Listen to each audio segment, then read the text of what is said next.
महिलाओं को वोट का अधिकार संविधान में दिया गया।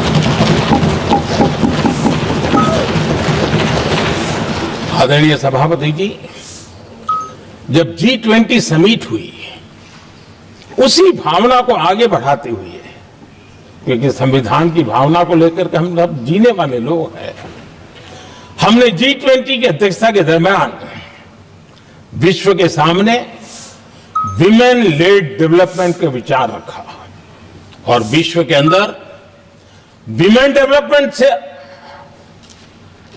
अब आगे जाने की जरूरत है और इसलिए हमने विमेन लेड डेवलपमेंट की चर्चा को अंजाम दिया।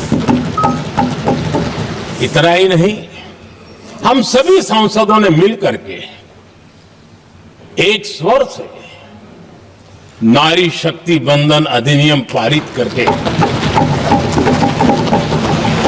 हमारी महिला शक्ति को भारतीय लोकतंत्र में उनकी भागीदारी सुनिश्चित करने के लिए हम लोगों ने कदम उठाए।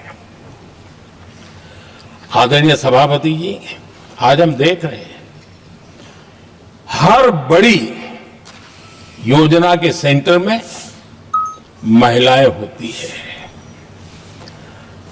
और ये जब संविधान के हम 75 वर्ष मना रहे हैं, ये संयोग है और अच्छा संयोग है कि भारत के राष्ट्रपति के पद पर एक आदिवासी महिला, ये हमारे संविधान की भावना की एक अभिव्यक्ति भी है।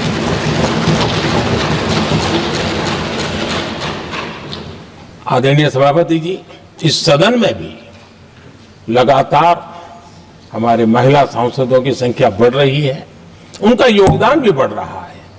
मंत्रिपरिषद में भी उनका योगदान बढ़ रहा है।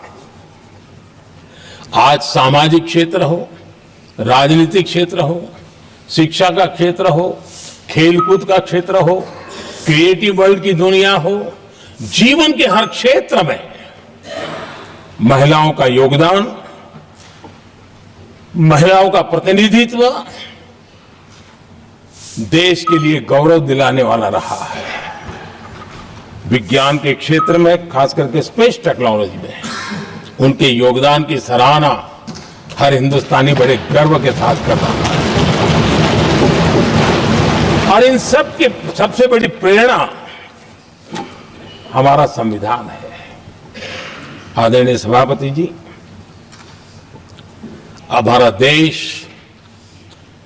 बहुत तेज गति से विकास कर रहा है। भारत बहुत ही जल्द विश्व की तीसरी बड़ी आर्थिक शक्ति बनने की दिशा में बहुत मजबूत कदम रख रहा है और इतना ही नहीं, ये 140 करोड़ देशवासियों का संकल्प है कि जब हम आजादी की शताब्दी मनाएंगे, हम इस देश को विकसित भारत बना करके रहेंगे। ये हर भारतीय का संकल्प है, ये हर भारतीय का सपना है। लेकिन इस संकल्प से सिद्धि के लिए सबसे बड़ी आवश्यकता है, वो है भारत की एकता। हमारा संविधान भी भारत की एकता का आधार है। हमारे संविधान के निर्माण कार्य में इस देश के बड़े बड़े दिग्गज थे, स्वतंत्रता सेनानी थे, साहित्यकार थे, विवेचक थे, सामाजिक कार्यकर्ता थे, शिक्षाविद थे, कई फील्ड के प्रोफेशनल्स थे, मजदूर नेता थे, किसान नेता थे, समाज के हर वर्ग का प्रतिनिधित्व था और सबके सब भारत की एकता के प्रति बहुत ही संवेदनशील थे। जीवन के भिन्न भिन्न क्षेत्र से आए हुए, देश के अलग अलग भूभाग से आए हुए सभी लोग इस बात के प्रति सजग थे और बाबा साहब अंबेडकर जी ने चेताया था। मैं बाबा साहब का कोट पढ़ रहा हूं। बाबा साहब आम्बेडकर ने कहा था, समस्या ये है कि देश में जो विविधता से भरा जनमानस है उसे किस तरह एक मत किया जाए, कैसे देश के लोगों को एक दूसरे के साथ होकर निर्णय लेने के लिए प्रेरित किया जाए, जिससे कि देश में एकता की भावना स्थापित हो। आदरणीय सभापति जी, मुझे बड़े दुख के साथ कहना है कि आजादी के बाद एक तरफ संविधान निर्माताओं के दिल दिमाग में एकता थी, लेकिन आजादी के बाद विकृत मानसिकता के कारण या स्वार्थवश अगर सबसे बड़ा प्रहार हुआ तो देश की एकता के मूल भाव पर प्रहार हुआ। विविधता में एकता, ये भारत की विशेषता रही है।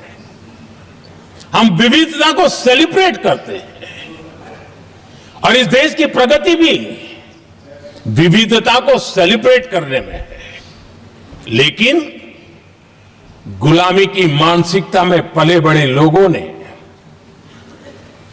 भारत का भला न देख पाने वाले लोगों ने, और जिनके लिए हिंदुस्तान 1947 में ही पैदा हुआ ये जो धारणा बननी थी, उनके लिए वो विविधता में विरोधाभास ढूंढते रहे।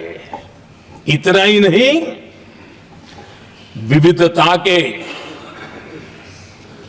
इस अमूल्य खजाना है हमारा, उसको सेलिब्रेट करने के बजाय उस विविधता में ऐसे जहरीले बीज बोने के प्रयास करते रहे ताकि देश की एकता को चोट पहुंचे।